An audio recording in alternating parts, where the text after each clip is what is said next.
Hello à tous, j'espère que vous allez bien et bienvenue dans cette nouvelle vidéo. Aujourd'hui, on se retrouve dans mon salon parce que les livres que je vais vous présenter sont derrière moi. Donc je me suis dit, au lieu de débarrasser les livres, pour une fois, je vais débarrasser moi de la bonne pièce. Donc voilà. Aujourd'hui, on se retrouve pour vous parler un petit peu des débuts de mon parcours d'ambassadrice avec la maison d'édition Le Livre de Poche et notamment la collection Le Livre de Poche Imaginaire. Vous montrer du coup les 3 premières parutions que j'ai reçues et que j'ai quasiment terminé de lire.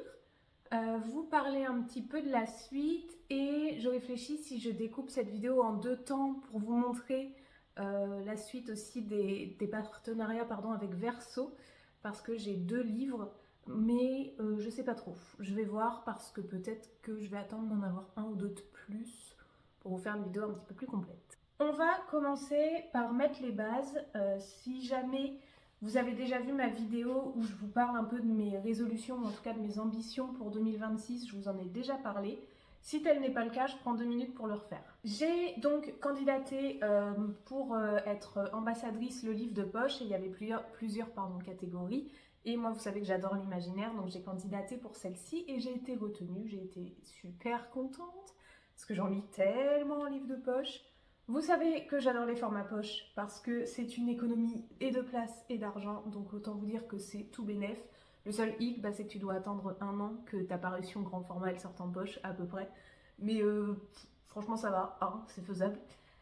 Du coup, j'ai été sélectionnée, j'étais super contente. Comment ça se passe? Ils nous envoient du coup le catalogue, c'est toujours sur 2 mois. Donc là, j'ai reçu le catalogue de janvier-février et en février, on recevra le catalogue de mars-avril et ainsi de suite.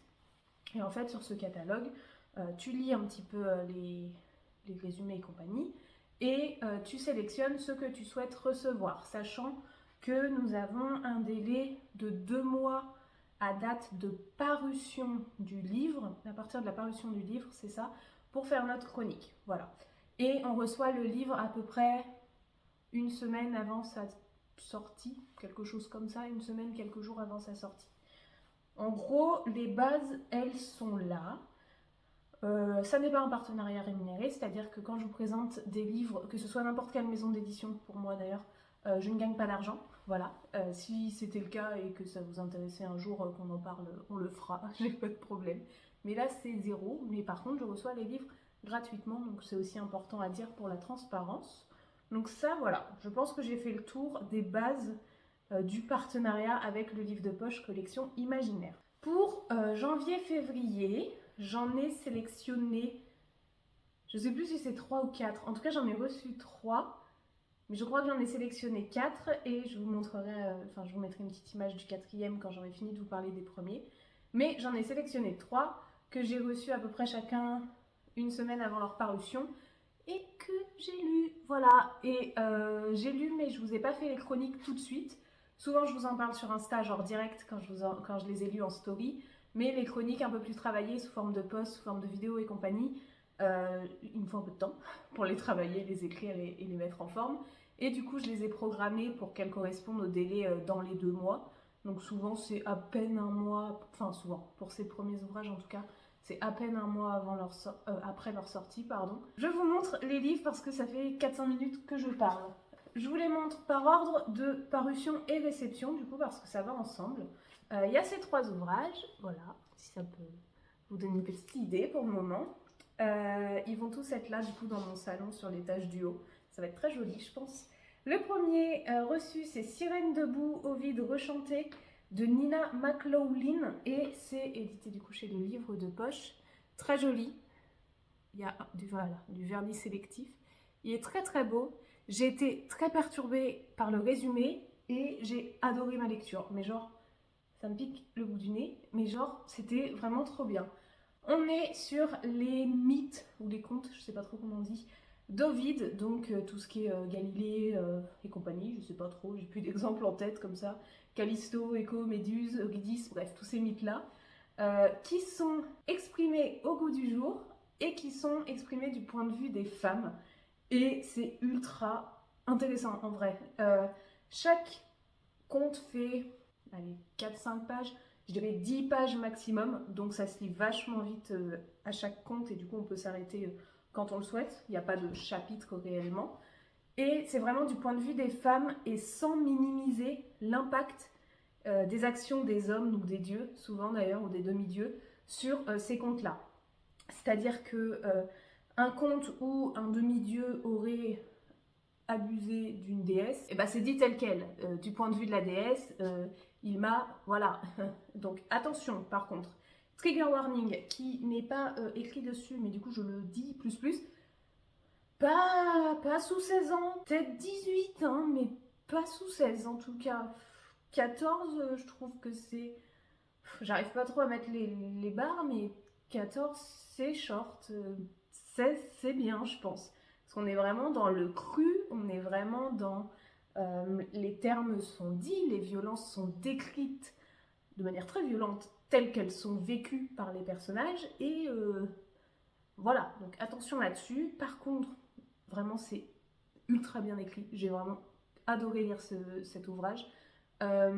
C'est aussi écrit certains contes comme on parlerait de nos jours, quoi, dans les années 2020.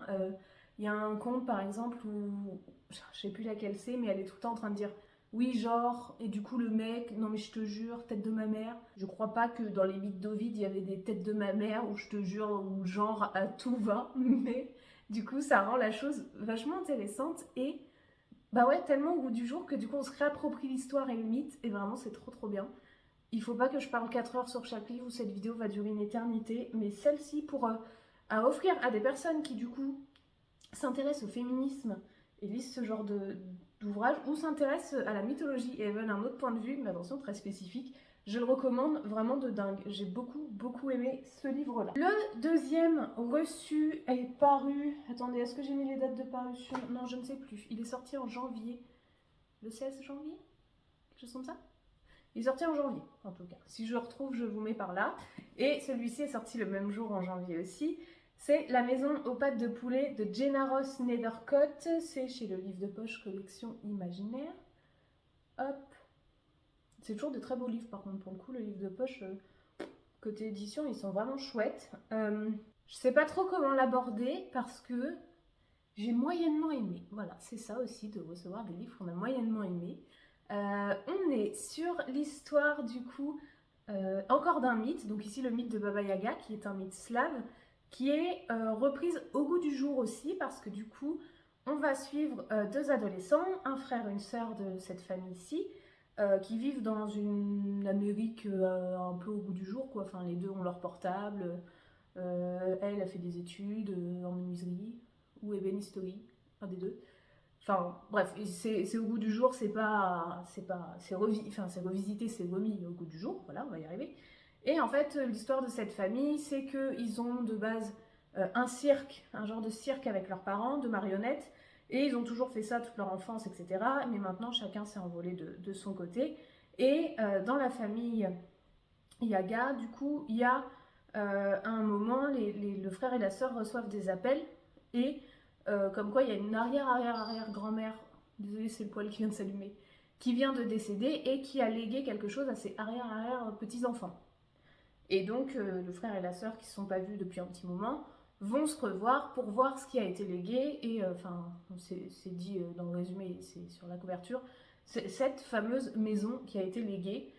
Et c'est un peu spécifique parce que tu te dis, c'est au goût du jour, New York, téléphone et tout, putain, il y a quelqu'un qui te lègue une maison avec des pattes, tu flippes ta race quoi. La maison elle bouge, enfin, tu flippes de ouf, tu fais un arrêt. Et bah eux, c'est genre, ils flippent 10 minutes, et après ils sont en mode, ok, ça doit être comme les maisons qui se déplacent quand il y a des crues. Oui, d'accord, bon, admettons, c'est pas très grave. Donc on va les suivre là-dedans, dans la découverte de cet héritage. Voilà, je cherchais le mot, de cet héritage. Et le frère, qui je trouve est exécrable depuis le début du livre, vraiment je n'accroche pas, je ne l'aime pas, va avoir une brillante idée. Je ne vais pas vous la dire parce que pour le coup c'est à 80 pages à peu près, quelque chose comme ça. Une brillante idée pour cette maison, et du coup la sœur va être embarquée là-dedans et va s'en suivre tout un tas de péripéties. On découvre le méchant qui s'appelle Ombre Longue. longue, je crois. Oui, c'est ça. Qui s'appelle Ombre longue, qui lui ne veut qu'une chose, c'est accéder à cette maison. Je vous ne dirai pas ni le pourquoi ni le comment parce que c'est ce qui va faire être intéressant dans l'intrigue. Et limite, moi voilà, dans l'histoire, j'ai préféré le méchant. J'avais plus d'attachement à ce méchant que à ce frère que je déteste absolument. Mais voilà, c'est très très bien écrit, ça se lit assez bien. L'histoire est plutôt intéressante, mais je pense qu'elle ne m'intéressait pas moi et que j'ai juste pas aimé l'histoire. C'est pas un problème de plume, c'est pas un problème d'incohérence, c'est pas un problème d'édition, vraiment. C'est des goûts. Et mon goût finalement n'est pas trop sur cette réadaptation de conte-ci. Alors que vous voyez, Ovid, c'est un petit peu de la réadaptation aussi. Et ça, j'ai kiffé. Donc voilà. Ceux qui sont intrigués un petit peu par tout ce conte-là, sachez qu'il a eu quand même de très très bons retours de très très nombreuses personnes. Mais moi, j'ai juste pas accroché à l'histoire, qui m'a pas transcendée. Mais sinon, pour le reste, it's ok. Le dernier à vous montrer, et j'ai presque fini de le lire, genre vraiment, je suis à la page 229 sur...